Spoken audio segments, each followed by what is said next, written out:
Some quick overall assessments of the regime remnants ballistic missile and drone attack against U.S. forces in Jordan. The principal assessed location was Muwaffaq Salti Air Base near Azak, Jordan.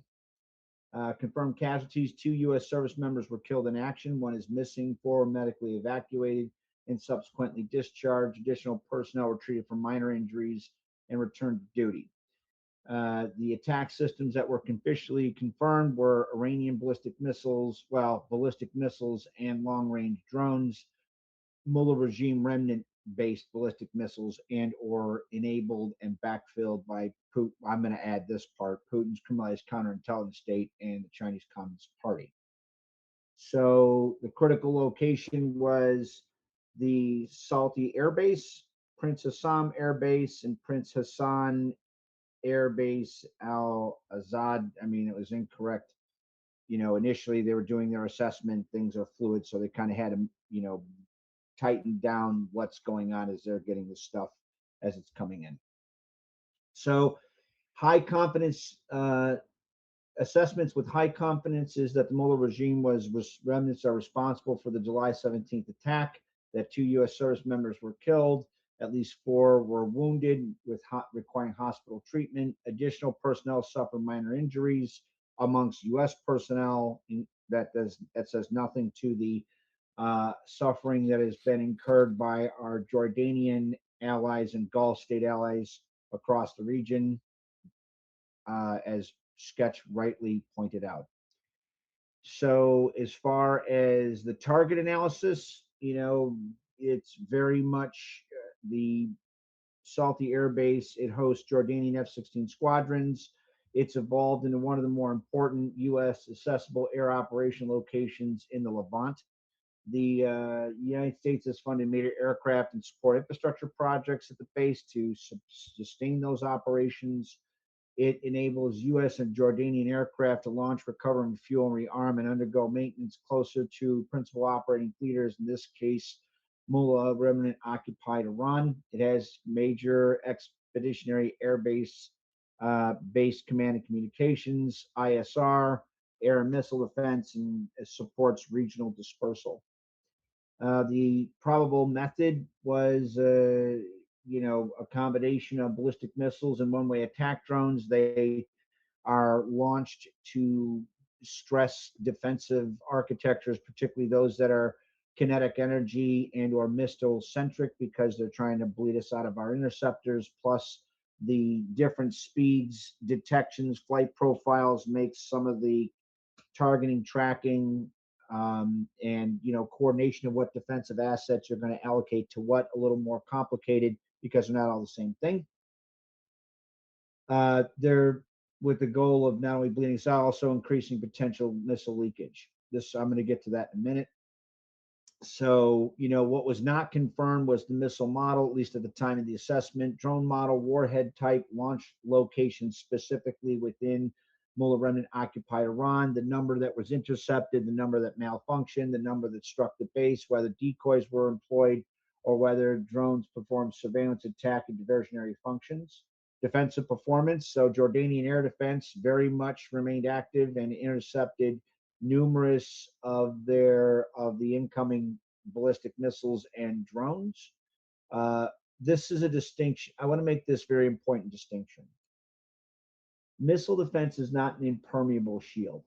Its purpose is to reduce the number of weapons reaching defended targets and thereby reduce the damage and casualties. That can be more impermeable, and that's why this administration and Secretary of Defense or War Pete Hegseth rightly coordinated and consolidated our research efforts to focus on direct energy and scale. That needs to be expedited as quick as possible.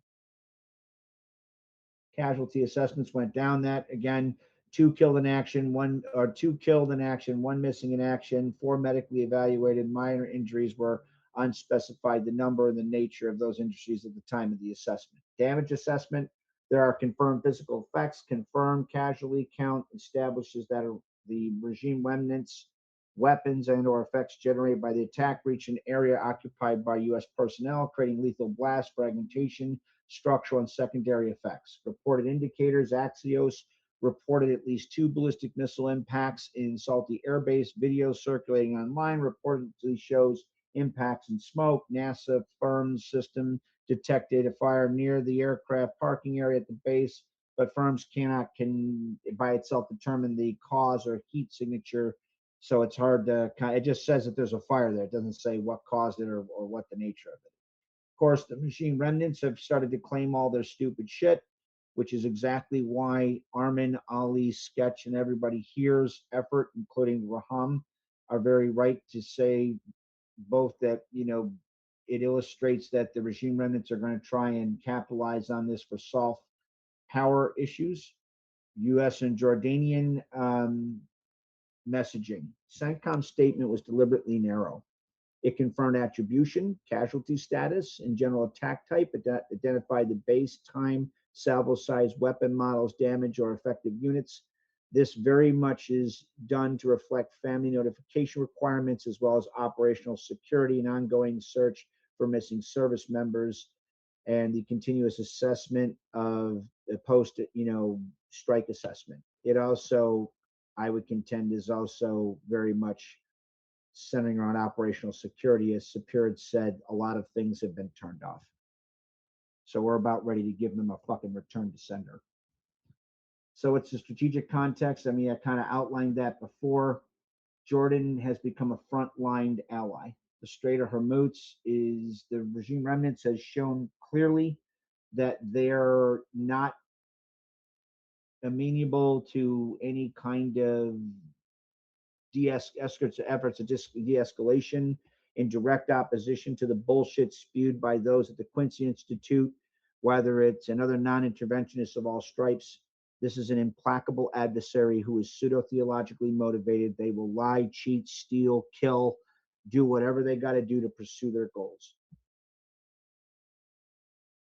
This very much, I'm not going to repeat what everybody said. We've already kind of said what needs to be said. I'll just conclude with, it shows very clearly that the only sustainable path forward to address the threat that the Mullah regime, now regime remnants, has posed since the tragedy of 79 in over 47 years, to include killing people within Iran and all around the region and the world, is that the regime has to fucking fall and die.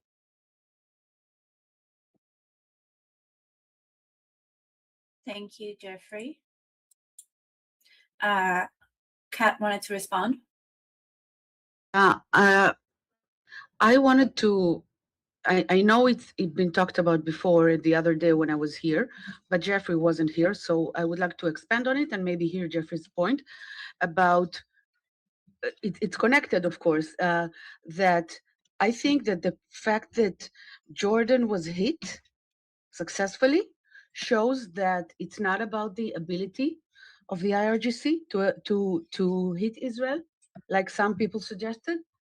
They're actually choosing not to do that, because if you don't know, look at the map. Jordan and Israel are like meters away. Like it's not that, okay? And so first of all, I heard that maybe CENTCOM was moved to Jordan. I don't know if it's true. It would explain something.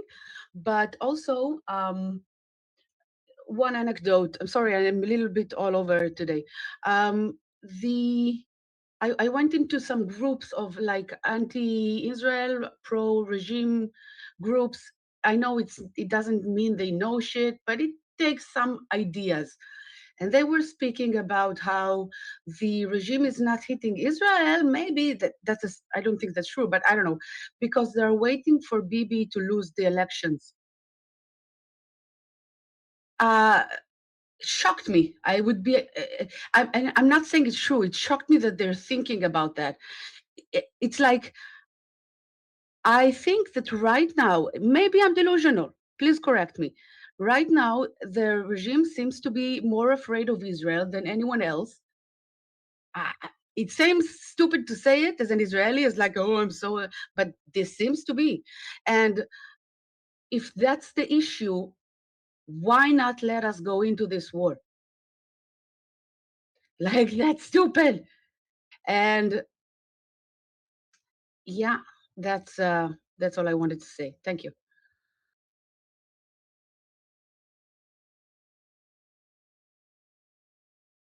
I very much want to also thank our Israeli allies for lending their Iron Dome to additionally to defend other co-aligned allies and actors in the region. Israel is very much America's loyal little brother. Why is it that they might be juggling that? It might have something to do with the politics of the region, which is moving towards a far more beneficial and sustainable steady state via the Abraham Accords, and when Iran is liberated, the Cyrus Accords. That said, it's still like it's not fully cooked yet, right? It's still baking. It's definitely close to being done. This is like what Armin says, right? It takes like you can't just do this again and again, right? Everybody focuses on the meal. No one talks about the prep prior to the meal, right? So that might have something to do with it. I mean, that's only me venturing a guess, or I'm assuming. And you know what they say about assuming? You make an ass out of you and some guy named Ming. It's best I could give you.